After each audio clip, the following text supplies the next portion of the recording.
Use Newton's method to estimate the two zeros of the function f of x equal x to the fourth plus x minus 3, and start with x sub 1 equal negative 1 for the left hand zero and x sub 1 equal 1 for the zero on the right, and we're supposed to work till we find x sub 3. So first we're going to start by looking down here at the graph for reference. We're going to be after that and approximate for that zero. We found that if we want a little better approximate for x, we're going to start with the x in front, subtract the function value at that x, divided by the derivative at that x. So this was our formula we came up with for Newton's method. So we're going to need the derivative of this function. That's going to be 4x to the third plus 1. Now let's go ahead and write up the steps for obtaining x sub 2. And when you do this on homework that you turn in, you need to write out these steps so we can see that you are doing the correct process for getting this. So we're going to start with x sub 1, which is negative 1, minus the function at negative 1, divided by the derivative at negative 1. And that looks like that is 1 minus 1. So negative 3 over negative 4 plus 1, negative 3 over negative 3. That's 1. So negative 1 minus 1 looks like that ends up giving us a negative 2. So now to find x sub 3, we use the negative 2. Oh, before we finish here, let's go back and look at our graph here and see what we just did.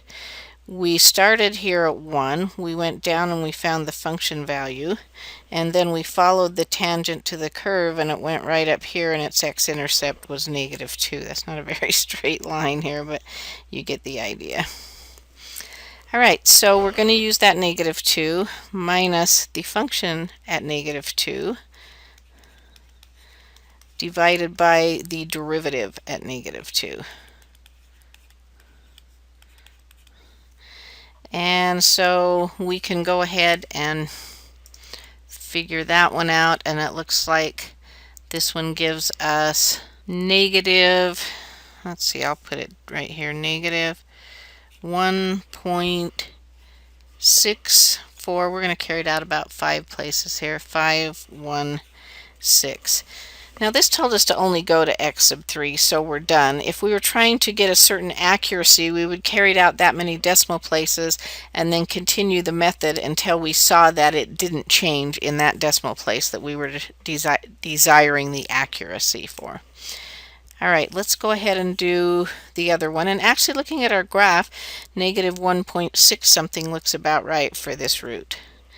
Alright, let's start now with finding x sub 2 for the other one when we start with a value of 1. So 1 minus the function at 1 divided by the derivative at 1.